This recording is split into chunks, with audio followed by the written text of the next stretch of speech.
சென்னை மற்றும் தென் மாவட்டங்களில் மழை வெள்ளத்தால் பாதிக்கப்பட்ட வீடுகளை பழுது நீக்கவும் புதிய வீடுகளை கட்டவும் 382 கோடி ரூபாய் ஒதுக்கீடு செய்து தமிழ்நாடு அரசு அரசாணை வெளியிட்டுள்ளது.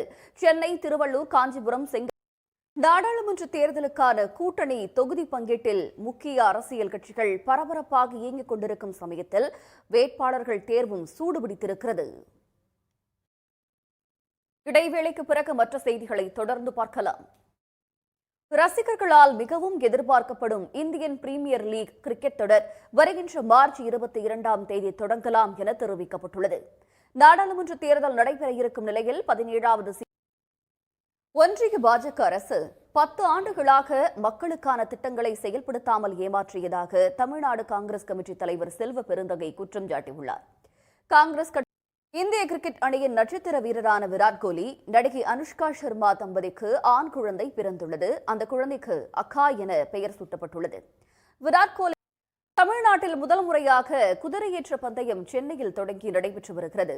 சென்னை பெருநகர காவல்துறை சார்பில் புதுப்பேட்டையில் உணவு பாதுகாப்பினை உறுதி செய்வதற்காக வரும் நிதியாண்டில் உணவு மானியத்திற்கென 10,500 கோடி ரூபாய் பட்ஜெட்டில் ஒதுக்கீடு செய்யப்பட்டுள்ளது. செய்திகளில் தொடர்வது சிறிய இடைவேளை. தமிழ்நாடு அரசின் நிதிநிலை அறிக்கையில் தொல்லியல் மற்றும் பண்பாடு சார்ந்த விஷயங்களுக்கு முக்கியத்துவம் அளிக்கப்பட்டிருப்பதற்கு தொல்லியல் ஆர்வலர்கள் வரவேற்பு தெரிவித்திருக்கிறார்கள்.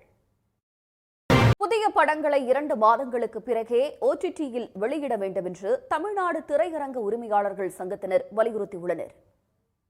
காரைக்காலில் புகழ்பெற்ற மஸ்தான் சாஹிப் வலியுல்லா தர்காவின் 201ஆம் ஆண்டு கந்துரை விழா கொடியேற்றத்துடன் தொடங்கியுள்ளது.